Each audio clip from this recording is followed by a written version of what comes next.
Boa noite a todos. Tudo bem? Olá, Canário. Boa noite a todos. É com muita alegria que nós voltamos a falar sobre Francisco de Assis. Quando eu preparei esse tema já há alguns anos, eu vou repetir o que eu disse naquela ocasião, que quando eu me atrevi a estudar Francisco de Assis, eu não imaginava que tantas obras tinham sido feitas a respeito dele. Independente de serem espíritas ou não, existem biografias maravilhosas que falam sobre Francisco de Assis. E é uma responsabilidade muito grande, né? Porque a gente ouviu ao longo dos anos muitas histórias. É impossível retratar tudo, né? Mas a gente vai dar assim uma pinceladinha, e eu gostaria de contar com a ajuda de vocês, porque eu sei que também muitas pessoas aqui conhecem, sabem e podem contribuir. Eu acho que é isso que é importante, porque eu acho que é esse o sentimento. Eu imagino que se eu perguntar para cada um de vocês o que o nome Francisco de Assis representa, alguns vão dizer a mesma coisa, mas vamos dizer muitas coisas, porque realmente ele significa muito, né? Principalmente para essa casa de oração, como já foi mencionado.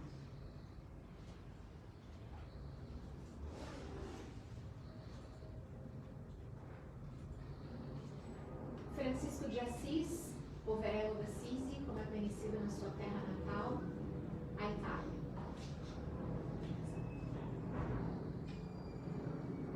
E aqui a gente vai falar um pouquinho da introdução de um livro que é lindo, na verdade. Francisco de Assis, pelo médium João Nunes Maia, pelo espírito de Miramês.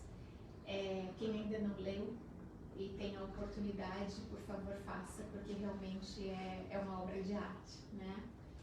E aí nos diz Bezerra de Menezes, na introdução do livro: para se falar sobre um anjo, torna-se necessário ser um anjo também, condição da qual estamos muito longe.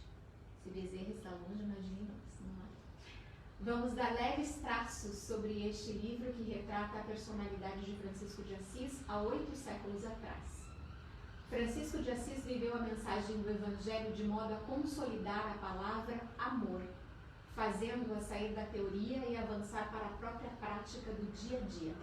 Não há jeito na terra de se pensar e escrever sobre a caridade sem se lembrar do homem da Úmbria. Todos os caminhos por onde passou falam dele. Bezerra de Menezes. E aí a gente não tem como falar de Francisco de Assis, porque a espiritualidade a gente já relatou em mais de uma obra, inclusive nessa, que ele foi o apóstolo João na época de Cristo, né? João Evangelista, dentre os discípulos do Senhor, foi considerado o que mais se dedicou ao mestre pela força do amor. João era filho de Salomé e Zebedeu, irmão de Tiago, outro dos discípulos do Senhor. Ele é, então, o autor do 4º Evangelho. Ele também foi quem escreveu o Apocalipse. João, né, como as pessoas sabem, foi o único apóstolo a acompanhar o Cristo até a morte na cruz, ao lado de Nossa Senhora, né, de Maria. Nessa ocasião, então, foi que lhe foi confiada a tarefa de cuidar, de amparar Maria pelo próprio Jesus. Depois que Maria foi levada para a pátria espiritual, João se transformou definitivamente no andarilho de Cristo. E foi durante o governo de Dominiciano, ele foi exilado na ilha de Patmos, no mar Egeu, onde escreveu, então, o livro Apocalipse ou a Revelação, que é o último livro da Bíblia, onde narrou as suas visões e descreveu os mistérios, predizendo as tribulações da igreja e seu triunfo final. Na época, ele vivia nessa pequena ilha e ela era chamado pelos soldados de Pai João. Ele, então, como só tinham soldados e ele, ali a sua mediunidade já bastante, né, sempre muito aflorada, mas ali então ele conversava com todos os apóstolos desencarnados, ele conversava com o vento, ele conversava com as árvores, ele entendia a natureza, a bondade, a misericórdia em tudo que lhe rodeava, né? E a descrição nos livros, nesse livro é muito bonito, porque disse que ele sentava à beira do mar e que o cardume se juntava para ouvi-lo. Então é realmente muito lindo essas passagens, né? Diz aqui, as árvores sentiam como João sua alegria ou sua tristeza. Interpretava a linguagem dos outros reinos. Ele passou então por um sacrifício bastante sério, e aí até quando se fala nisso, existe uma certa polêmica, digamos assim, que o colocaram num caldeirão de óleo fervendo, e depois o próprio Miramês diz que perguntou, o próprio João Nunes perguntou à espiritualidade como é que aquilo era possível, né? E aí diz que então, depois de vários dias daquele óleo queimando, o próprio Miramês fez com que João Nunes Maia enxergasse a cena e diz então que extraordinariamente ele tinha sido envolvido por uma cápsula espiritual e que por isso não tinha sucumbido a tal sacrifício. Então, deixa eu passar por favor, gente. Quando ele saiu, depois de dias, ele saiu ileso de tudo aquilo, a notícia se espalhou e aí deram-lhe então a liberdade. Mas os soldados, conhecendo a maldade, né, da época, disseram a ele que ao invés de continuar vivendo como João, que ele raspasse a cabeça, que vestisse uma farda e que passasse então a usar o nome de Francisco. Foi assim então que ele foi visitar os lugares onde Jesus havia passado e fez um tempo ficou durante bastante tempo na cidade de Éfeso, que era onde ele realmente tinha um carinho muito grande, e foi onde ele fez a sua última pregação, digamos assim, né? Diz aqui que ele era requisitado nas grandes mansões para repassar seus vastos conhecimentos cristãos, aliados à história, geografia, astronomia, línguas.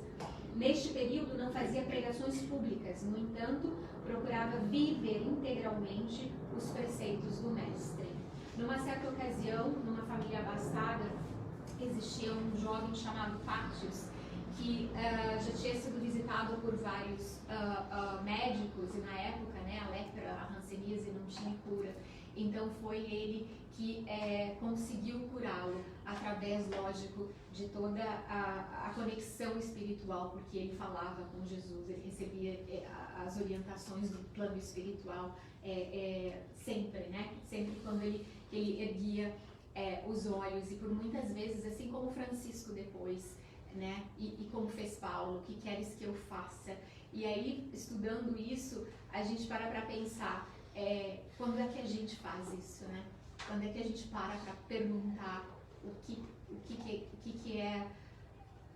a gente pode fazer ou não? O que queres que eu faça? E essa é a questão de você ouvir, de repente, essa voz e acreditar nisso.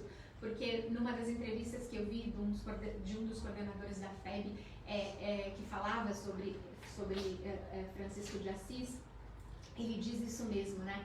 Será que a gente está pronto para deixar tudo? Será que a gente está pronto para ouvir essa voz dizendo, vai, faça assim, siga os meus passos, e a gente tem essa capacidade?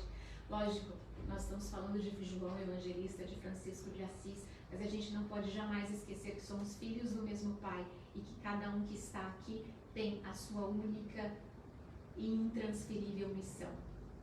Isso é importante a gente lembrar sempre, e ele chama a atenção para isso, tá bom? Ele então cura Pátios, que passa a ser um fiel seguidor do Cristo. Nos conta também nesse livro que Pátios reencarna, quando ele reencarna como Francisco, como Frei Leão, e que numa outra situação ele veio a ser Pietro Bardi, que era um grande médium e que trabalhou muito em prol do cristianismo também, né, das palavras dos seguidores de Jesus. Num discurso maravilhoso para a plateia do mundo carnal e espiritual, muitas curas foram realizadas aos necessitados que se amontoaram para ouvir.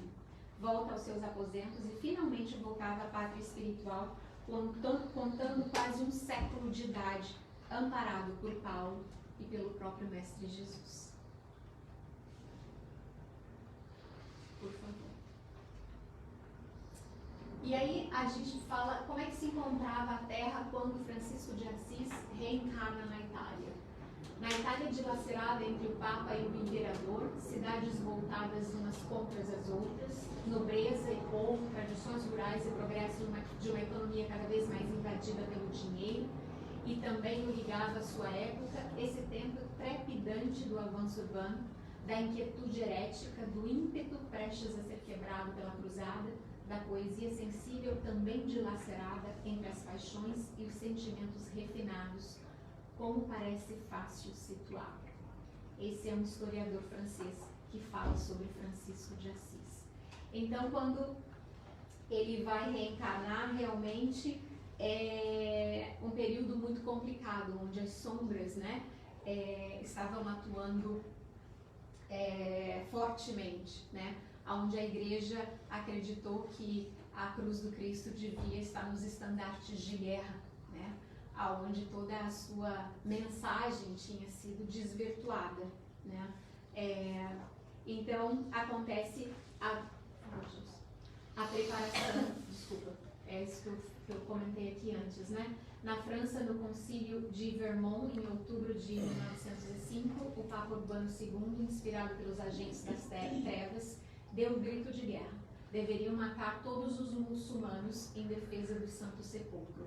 Aí foi fundada a primeira cruzada, em nome de Deus, né? Acreditavam neles. 1095, né? 1095. Então, 1905. Ah, desculpa, 1095, vai errado ali. Foi isso?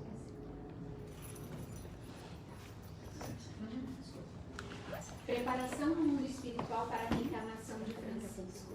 201. Eram naquela época, então, 200 discípulos escolhidos e testados para a grande tarefa de difícil cumprimento, pois a renúncia, o desprendimento, a humildade e o amor seriam a tônica de todo o seu ideal. Dentre os mais destacados irmãos estavam um que iria chamar-se Antônio de Pádua. Enquanto na Terra milhões de pessoas buscavam soluções para seus intrincados problemas, havia nos céus outros tantos, como um grupo de espíritos iluminados se preparando para reencarnar no meio daquele caos. Grupo de almas iluminadas que se congregavam com o objetivo sublimado de ajudar, sem ser reconhecido, dentro dos padrões de evolução que a evolução concedesse. A empreitada era dura, no entanto, nobres por excelência eram os propósitos.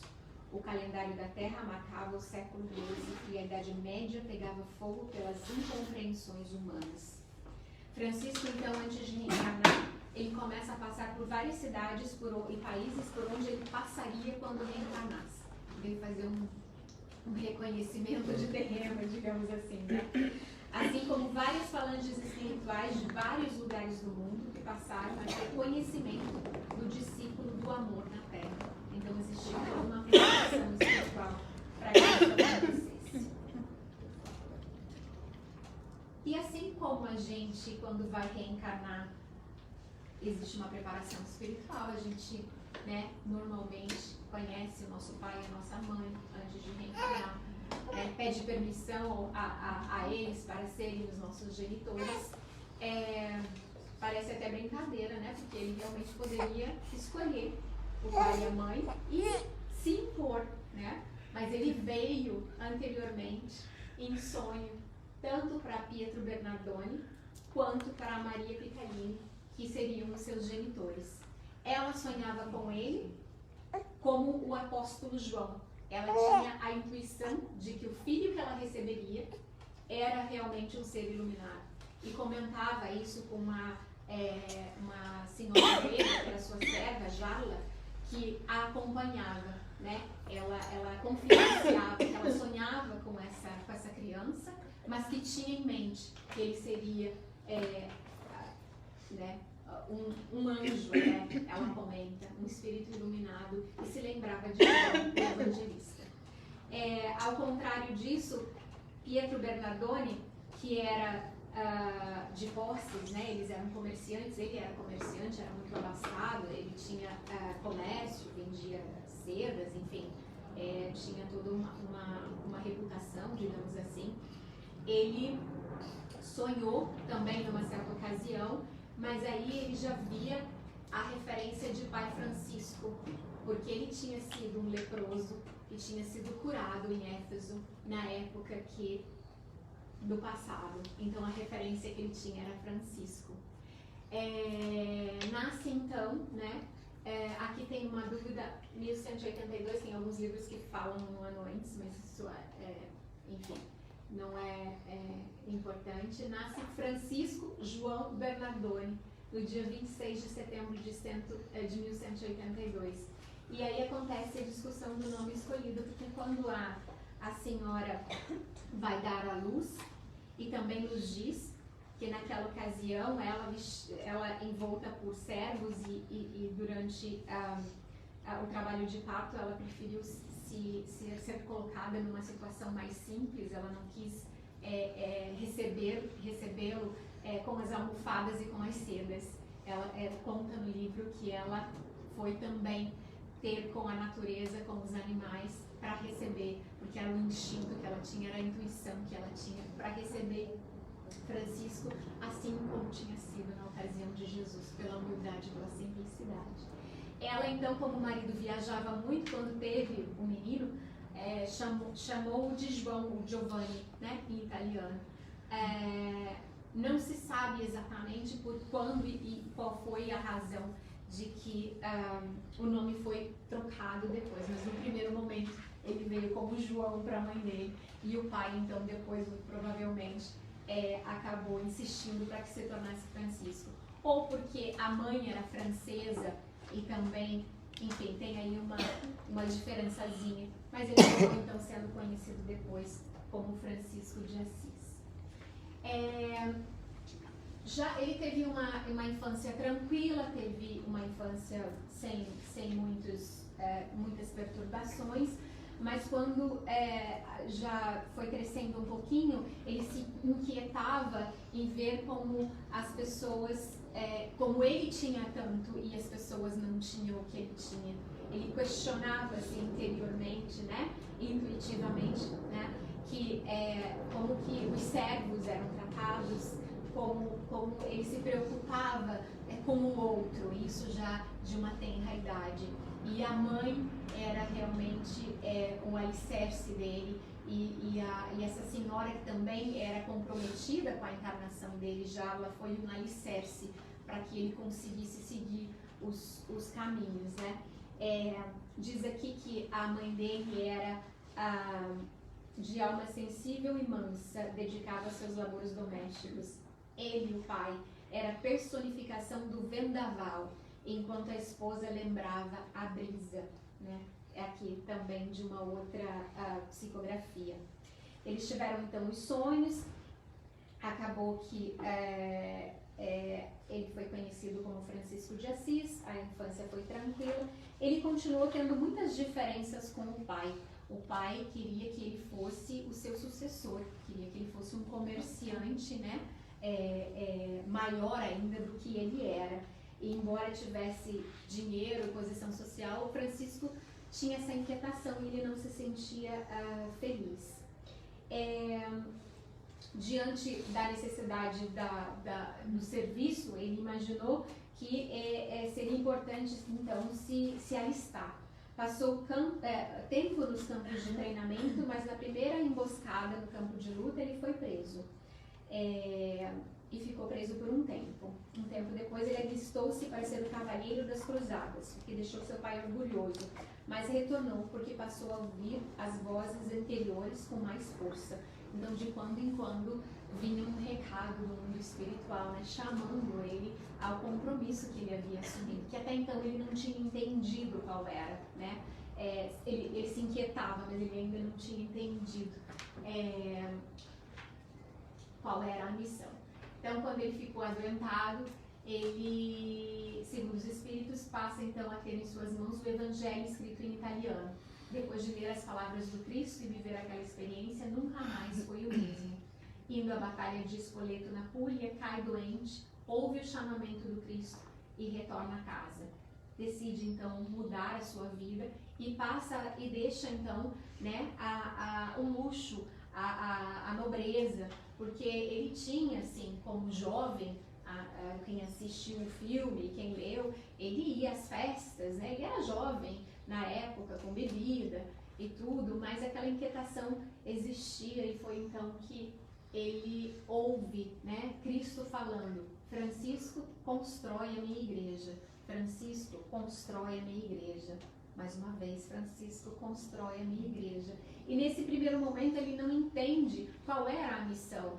Ele imaginava que o construir a igreja fosse a igreja física, né? E até passa mesmo no filme que ele sai catando pedras por todos os lugares, né? Até pegando moedas de um e de outro para comprar as pedras, para fazer então com que a igreja fosse levantada. E ele tem então a sua derradeira, né, digamos assim, a confirmação que aconteceu, a conversão em Porciúncula, que diz toda a espiritualidade, e também o filme mostra que era um lugarzinho, uma igrejinha muito pequena, que era onde o seu lugar preferido, né? Ele estava muito próximo dali, ele se sentia em casa ali, muito conectado com o mundo espiritual. Deus fala de novo a Francisco através do padre, que num humilde oratório lê um trecho do Evangelho que Francisco acredita ouvir pela primeira vez. É o capítulo 10 de Mateus.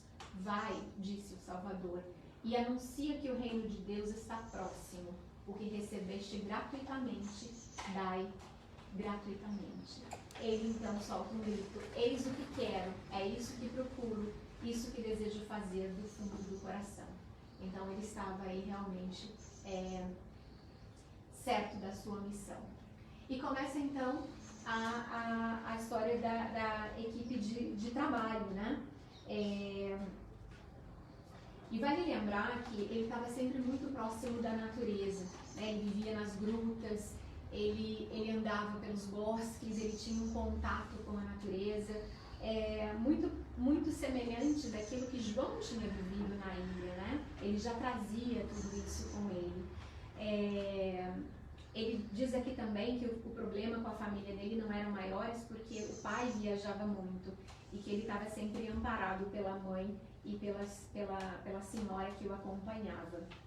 É importante lembrar que durante todo o caminho de Francisco, e até os livros falam, e o filme, os filmes, né, que são muitos, mostram a sua briga interna, muitas vezes, de não sucumbir às tentações, né?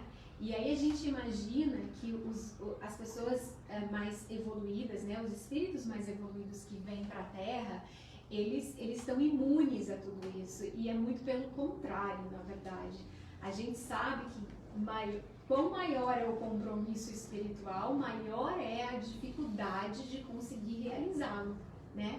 Porque é ali que, na verdade, atuam, né, a força contrária para desvirtuar. E em alguns momentos nas cenas do filme a gente vê ele de alguma forma até meio que se flagelando por conta de sentir coisas que ele acreditava que não era possível, porque apesar do espírito evoluído, ele estava na carne, e a carne faz com que a gente acabe abafando muito daquilo que a gente já tem, né, de conhecimento espiritual e até moral, muitas vezes, não é? É a prova, né? Como a gente diz, quando a gente está na espiritualidade, quando a gente vai reencarnar, a gente faz um plano reencarnatório e diz: vou ticar todos os boxes, né? Vou chegar lá e vou, né, arrebentar. E aí... Depois criar mais boxes. Exato. Aí aqui a gente, né, perece um pouquinho, mas um box de cada vez, né, Gilson? Aí a gente vai caminhando, como dizem. Começa então a reforma da igreja. Mais tarde ele começa a criar então esse legado, essa equipe de trabalho. E aí nos diz também nos livros que o esquema apostólico de Francisco muito se assemelha ao desenvolvido pelo Mestre Jesus, um líder e 12 companheiros desprendidos e humildes. Aos poucos, os homens que faziam parte da região de onde ele estava, ou que tinham contato com ele, iam se convertendo às ideias, né, que ele tinha do cristianismo, mas não era o cristianismo com opulência, era a vida do Cristo com simplicidade, era a vida do Cristo de doação, de amor ao próximo, de humildade. Ele já não vestia mais luxo, a única coisa que ele tinha era a túnica, nem sandálias eles tinham, eles viviam de pés descalços, né? Se doando completamente de corpo e alma àquela missão que ele tinha assumido anteriormente e que então fazia vibrar o seu coração de amor, né? De realmente realizar tudo aquilo que ele tinha se preparado para fazer. Dir-se-ia que o grupo representava uma orquestra, acho tão bonito isso, cujos instrumentos eram as virtudes. Francisco personificava a liderança natural, jamais usou de qualquer artifício para impor suas ideias. Era uma lâmpada que simplesmente iluminava. Os que acorriam a ele eram atraídos pela luz do seu coração, cheio de ternura e cheio de amor. Era um magnetismo que realmente atraía, né? E ia levando multidões, nos diz a espiritualidade. Francisco conhecia as sutilezas da sua missão. Diante de todos, ele era o próprio exemplo em pessoa. Sabia que a pregação apenas com palavras, assim como as obras tipicamente materiais, tem importância secundária em face à construção do reino de Deus no espaço sagrado da própria alma. A equipe tinha consciência absoluta da responsabilidade assumida perante o alto e, por isso, procurava trabalhar e viver em clima de entendimento, simplicidade e paz. Mas, para que ele pudesse fazer as pregações, a igreja instituída da própria região dizia a ele que ele precisava pedir a autorização para o Papa. Foi então que eles decidem ir até Roma e ter, né, o contato com o Papa Inocêncio III. Eles chegam em Roma, depois de muito caminhar, né, chegam em Roma e não são recebidos, né, eles não são recebidos no primeiro momento, porque quem são eles, né? Como assim vieram falar do Cristo? Do Cristo falamos nós, não é? Era assim que a igreja se colocava. Mas ele não desistiu. Eles resolveram ficar, não sei se no caminho de volta, mas nas proximidades, mas ele tinha com ele que ainda ia acontecer, e foi quando, nos diz aqui o livro, que Inocêncio teve um sonho, e que um antigo Papa, que agora não vou conseguir me lembrar o nome, dizia a esse Papa da ocasião: Inocêncio, receba Francisco, é o Cristo que o quer. E ele via então a igreja ruindo, e como se Francisco fosse o alicerce daquela construção. Foi aí que pede então que eles sejam chamados novamente e recebem. E é muito emocionante ver todos aqueles senhores, né, vestidos de púrpura, com toda a opulência do Estado, da igreja na época, né, receber aqueles mendigos que eles eram considerados, né, e vinham sem nada, né, só com a túnica, sem sandálias, e conta o livro que numa situação o Papa foi mediunizado pelo próprio Papa anterior e que ele se rende a Francisco, que ele se rende à energia e ao magnetismo. E embora eles todos não acreditassem que fosse possível viver como Cristo pedia, porque era isso que eles pensavam, eles deram sim a concessão, né? Deram a permissão ao grupo de pregar em nome do Cristo, desde que tivesse obediência à Igreja Católica, né? Na ocasião. Foi aí então que eles criaram a Ordem dos Irmãos Menores. As notícias da Ordem dos Irmãos Menores corriam o mundo, era de se notar o interesse de muita gente em conhecer a comunidade franciscana, a região do Rio Torto, bem como Francisco de Assis. A cidade de Assis ficou famosa e muitas pessoas vinham de muitas partes do mundo. A cada dia que se passava, volumava-se o número de discípulos, integrando-se a ele grandes nomes, desde que obedecessem às regras estabelecidas. O que eles pediam, né, era a renúncia dos bens e das posses, viver na pobreza, na castidade e na obediência. E não tem como a gente falar de Francisco de Assis sem falar de Clara, né? Clara de Assis. O nome é Clara Schiff, era o nome dela, Schiff, não sei como pronuncia aqui em italiano, cujo devotamento ao Evangelho atrai a nossa maior admiração, né? Ela era oriunda de família nobre e não vacilou ante o convite do Cristo. No movimento franciscano dos primeiros tempos, encontramos Clara de Assis abandonando as regalias de uma vida jovem e rica para consagrar-se aos labores da Santa Caridade, sob a orientação do iluminado Francisco.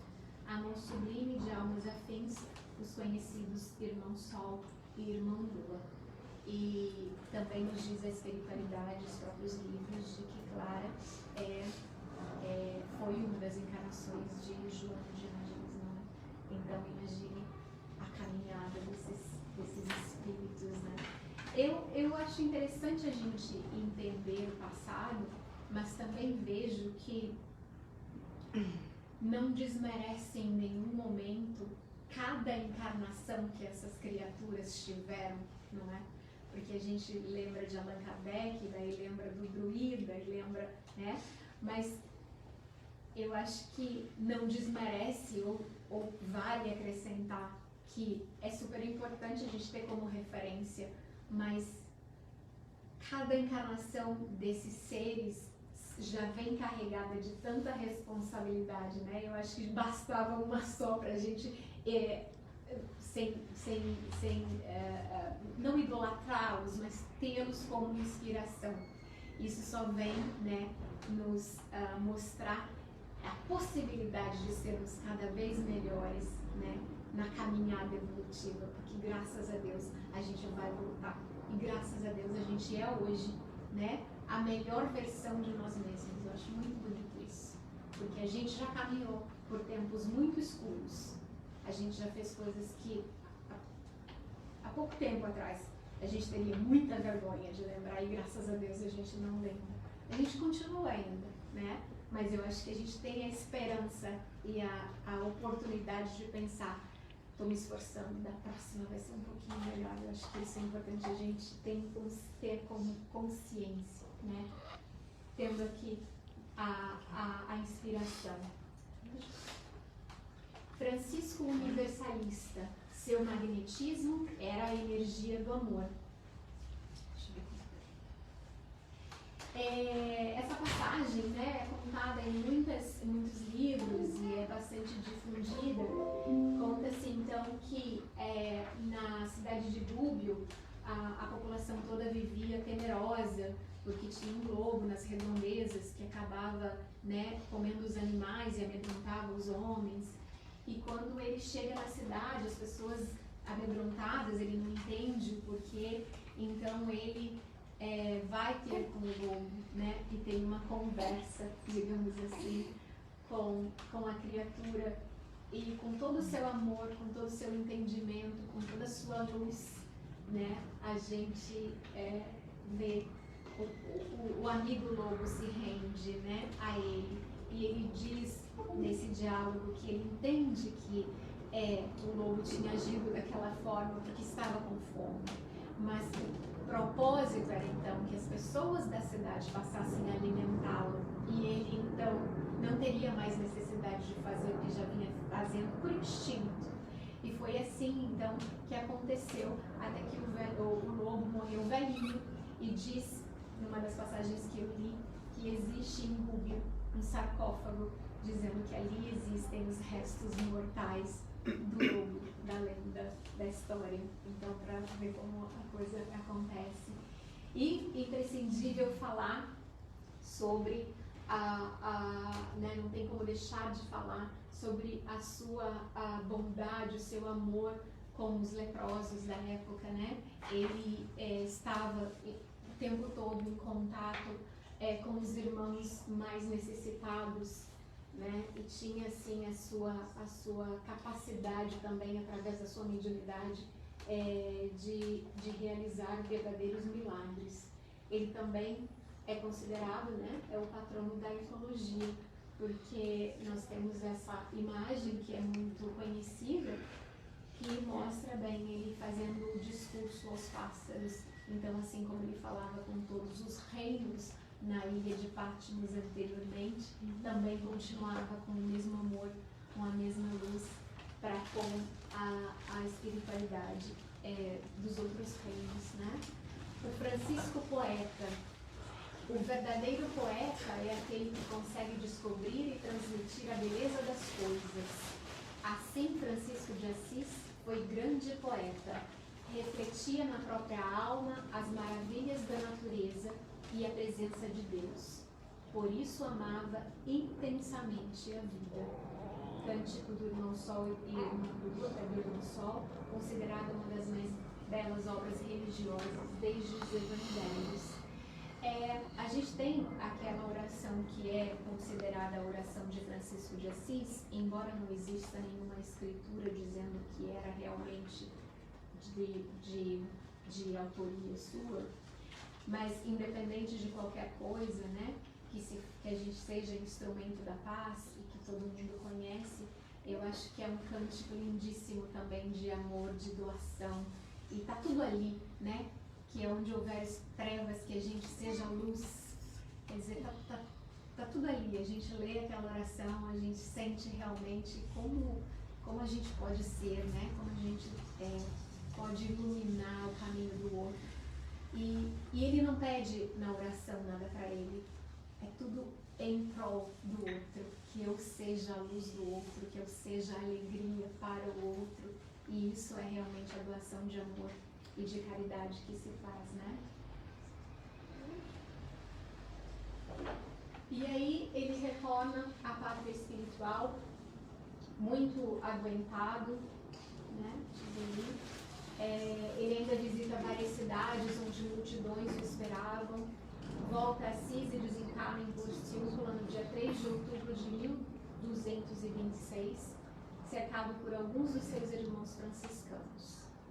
Em 17 de julho de 1228, ele foi canonizado santo da Igreja Católica e os seus restos mortais estão na Basílica de São Francisco. Ele também, durante o processo, ele sentiu, né? Se alguém puder me ajudar, eu não me lembro muito bem, ele teve as chagas, não foi isso? Uhum. Ele teve também, né, as chagas do Cristo. Estigma, né? Os estigmas de Cristo. Quando ele voltou do Egito. Quando ele voltou do Egito, que ele foi visitar a Palestina. Ele estava praticamente cego, não é? Ele já estava bastante debilitado. E também, quando ele volta da Palestina, a igreja que ele tinha deixado, a ordem que ele tinha deixado, começou a desvirtuar daquilo que era a essência, né? Daquele que eram os princípios. E ele então não volta mais para Assis e passa só a viver em torno da Porciúncula, porque realmente tinha, digamos assim, fugido daquilo que no primeiro momento ele acreditava, né? Sem críticas, ele se afasta para que os franciscanos continuem de alguma forma. Vale lembrar que a ordem das Clarissas, né, é em função também de Clara de Assis, por toda essa história que a gente conhece. A felicidade de Francisco de Assis era imensa, porque ele pensava muito pouco em si e muito nos outros. Do livro Grandes Capitões da Fé, de Henry Thomas. Essa frase é bastante profunda, né? E aí eu queria ler só um trechinho dessa poesia, ela não está inteira aqui, que é feita ditada por Joana de Angelis, Pai Francisco. há muitos anos, poucos anos, naquele dia de outubro de 1226, qual falena de luz abandonaste a lagarta inerte sobre o sol para voares na direção do cimbório infinito, aureolado de luz? O mundo estertora, Pai Francisco. Não se trata mais de luta entre cidades que se digladiam, como nos teus dias. É o conflito entre os corações, gerando guerras de extermínio generalizado. Somente tu, Pai Francisco, podes enternecer-nos a ponto de darmos as mãos, lobos e ovelhas que ainda somos, ao comando da tua voz, bebermos juntos no mesmo regato, por onde fluem as águas da misericórdia e do amor inefáveis. Volta, Pai Francisco, tem misericórdia de nós e conduza-nos à pequenina porciúncula, onde deixaste os teus despojos, naquele dia longínquo e próximo de outubro de 1126, pois que todos nós necessitamos de ti. Essa mensagem foi recebida no dia 4 de outubro de 2006, no Caminho da Redenção, em Salvador, na Bahia.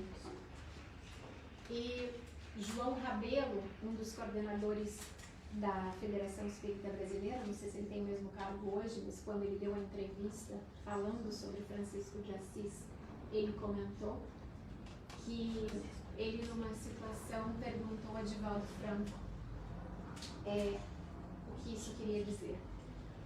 E ele disse então que a porciúncula seria o mundo terreno e que Francisco está muito próximo de voltar. E aí diz o João Rabelo, que perguntou, né, como todo brasileiro patriota, disse, vai ser no Brasil? Ele disse não, vai ser na Europa, que ainda necessita de tanto amparo, de muitos franciscos, né? Então, como diz, é sempre um tricô, uma especulação do mundo espiritual, mas que a gente receba, né, essa boa nova de ter Francisco de Assis, sabe-se Deus quando, entre nós, novamente. Mas o mais importante de tudo isso é que esse legado, essa mensagem, essa bondade, esse desprendimento de pensar mais no outro do que em si, seja de inspiração para todos nós. Muito obrigada a todos, que Deus abençoe. Posso dizer um ponto, uma coisa bem a ver com isso. A mãe do Francisco de Assis, ela era cátara. Ela veio daquela área de Provençal, na França. Uhum. E os cátaros, basicamente, a religião deles era baseado no Evangelho de São João. Uhum. Eles seguiam o Evangelho. E é aquela questão da pobreza, de falar com os animais, o respeito, tudo. Ele aprendeu com a mãe que veio daquela religião. E é interessante que era o Evangelho de São João, que era que eles seguiam. Para voltar, foi um movimento muito grande para voltar novamente às bases do Cristo, como ele tinha ensinado. Que a igreja tinha modificado. Que tinha se perdido no caminho, né? É interessante as conexões. Exato, Quer dizer, e da gente pensar, né, que a cruz do Cristo tinha ido parar nos estandartes de guerra. Quer dizer, quando você fala nisso, e aí, enfim, mas que Francisco de Assis possa nos iluminar sempre, né, nos dando a orientação necessária. E aí eu queria fazer uma pergunta, que eu não perguntei antes porque não tinha me ocorrido. Por que Francisco de Assis? Com certeza foi uma inspiração, né? Mas o Francisco de Assis representa Francisco de Assis, como uma história diz, ele representa realmente tudo aquilo que tem de mais puro com relação ao sentimento de amor e de caridade. Foi um dos exemplos, acho que depois do Cristo, o que mais nos mostrou o que é verdadeiramente o amor, a disponibilidade, a humildade acima de tudo, considerando que a humildade é a porta iluminada para o mundo espiritual que Jesus nos orienta, nos ensina. Considerando ainda que a primeira bem-aventurança de Jesus é exatamente isso. Bem-aventurados os pobres de espírito, ou seja, os humildes, porque deles é a reino dos céus. A gente só vai conseguir trazer o reino de Deus para dentro de nós, que é um estado de consciência, não é um lugar fechado, digamos, né? Se nós tivermos a humildade, porque a humildade, apesar dela ser muito mal interpretada às vezes, ela é realmente essa porta, porque se nós não tivermos a capacidade, ou seja, essa humildade de ver o quanto que nós ainda somos pequenos, por mais que nós sejamos inteligentes e donos de muitas virtudes, enfim, se a gente não tivesse a capacidade de ver o quão pouco nós andamos ainda no processo da caminhada espiritual, nós não vamos conseguir andar, nós vamos estacionar, porque nós vamos achar que estamos bem e vamos nos acomodar. É o que acontece com muita gente, porque justamente o contrário é o orgulho. Quem não se enxerga, né, através do orgulho, não enxerga as suas imperfeições, os seus defeitos, que é natural de todos nós no planeta de provas e expiações, nós temos dificuldades de caminhar, porque como você vai resolver um problema se você não admite que os tem, né? Então, quando nós resolvemos fundar o grupo, conversando com todos aqueles que fundaram o grupo na época, inclusive o Gilson, né, que estava presente, a Cleusa, a Flávio, enfim, desculpe se eu estou esquecendo mais alguém da época, foi exatamente isso, que a gente pensasse num nome que pudesse nos dar essa referência, tanto é que o nosso lema do grupo é humildade e caridade, é aquilo que Francisco mais fez na sua vida, né? Mas, na verdade, quando a gente estava no processo de discussão do grupo, que eu estava até um pouquinho afastado, porque estava muito doente, que o senhor falou para mim por telefone, que tinha tido uma inspiração que foi dada uma ideia no nome do grupo, porque essa ideia veio da Cátia. É verdade. Eles não lembram. É verdade. Foi duro, né? Foi você que Eu falei foi você? Foi sim. O senhor me falou. Eu ia falar. Estava mediunizada, não é? Então a sua pergunta está Tá respondida. respondido, pois é, não me lembrava mesmo, porque eu me questionei hoje e de repente. Foi uma ideia lá. Só vale lembrar que a gente, também esse senhor João Rabelo comentou, eu não sei, né, ele deve ter mais informações do que a gente, mas eu acho que não precisa ir muito longe para a gente ver isso, de que o Papa Francisco, o atual Papa, era um dos 200 que reencarnaram naquela época. Inclusive, desculpa, né? Com vontade. Inclusive, quando o Edivaldo Franco foi visitá-lo, né? Não sei se vocês sabem, disse que o Edivaldo, num momento, olhou para ele assim, ficou, porque disse que o Francisco de Assis estava do lado do Papa. Não sei dessa Eu fiquei sabendo assim. Eu vi uma palestra da Maíse, que ela contou isso, disse que o Edivaldo Franco foi convidado lá para ele fazer uma entrega de um prêmio, alguma coisa lá. Sim. E aí diz que na hora que o Edivaldo foi cumprimentar o Papa, ficou Parado. assim, estava do lado. Bom, né? Imagina. Nossa, pensa. Então, o importante também é lembrar que se os espíritos de missões grandiosas precisam estar juntos, porque ninguém faz nada sozinho. O Papa é franciscano. Ninguém faz nada sozinho. Antes eram os 12, depois os 72, os 500 da Galileia, os 200 aqui, né? Então é importante a gente lembrar que é fundamental em todos os projetos, sejam eles de que natureza e principalmente as espirituais, que nós estejamos em grupo. E se nós estamos em grupo, não é por acaso, né? Temos todos o compromisso, né? De nos abraçarmos e caminharmos em rumo à luz, que é o amor de Francisco